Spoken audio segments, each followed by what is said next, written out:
In 1977, producer-director George Lucas created the Star Wars trilogy and changed the way we looked at movies.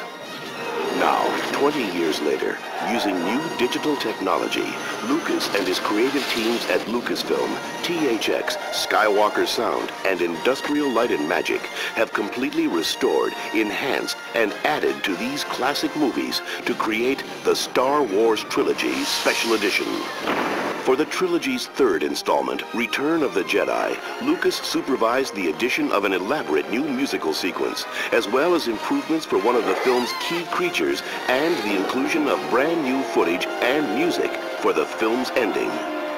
In Jedi, we've made several changes. When they go out to the Sarlacc pit, before there was just a couple of tentacles, and there was kind of a funny mouth with a few spikes sticking out of it. There wasn't anything alive about the whole thing.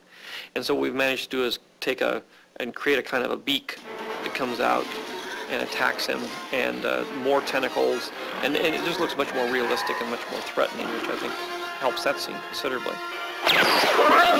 In the Jabba the Hutt scene, there was a little musical number which we never really had the time to shoot.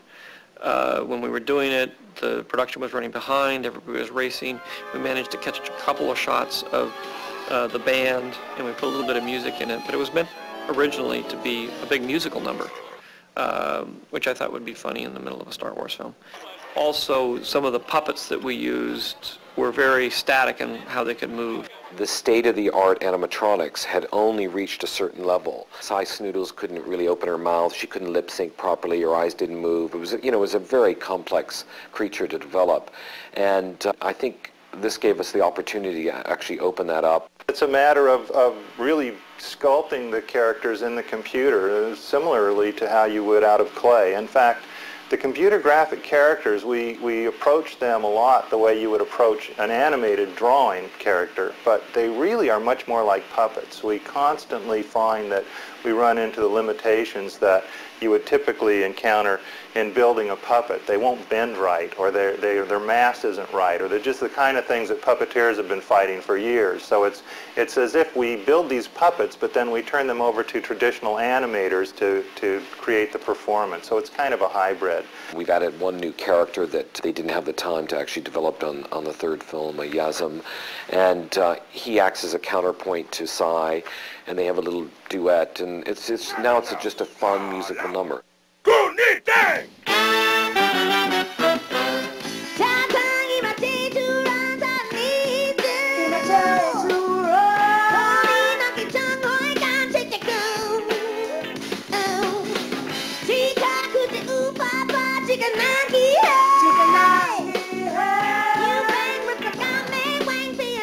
I think it adds more of the atmosphere and the quality that I was looking for originally in the Jabba sequence. George has changed the lengths in some of these films for the reissue because of his improved animatics and so on, and it required some changes in the music, mostly additions and subtractions of a small sort. The only thing I had to re-record for this new trilogy was a short finale for the third, The Return of the Jedi, the very end of the film, where George created a new scene of celebrating, and he had some ideas for new music there, and gave me a film without any sound, but with a tempo, with the Ewoks sort of dancing and reacting and reveling, in their success. The digital technology frees you up, especially in a fantasy film like this, in ways that are basically overwhelming. I mean, you could think of things, you could write things, but it's very hard to make that literal and make it real. And digital technology is the thing that's going to allow that whole medium, which is science fiction and fantasy and film, to flourish as it never has before. Now, sit back and get ready to experience George Lucas's definitive vision of Return of the Jedi, the third installment in the Star Wars Trilogy Special Edition.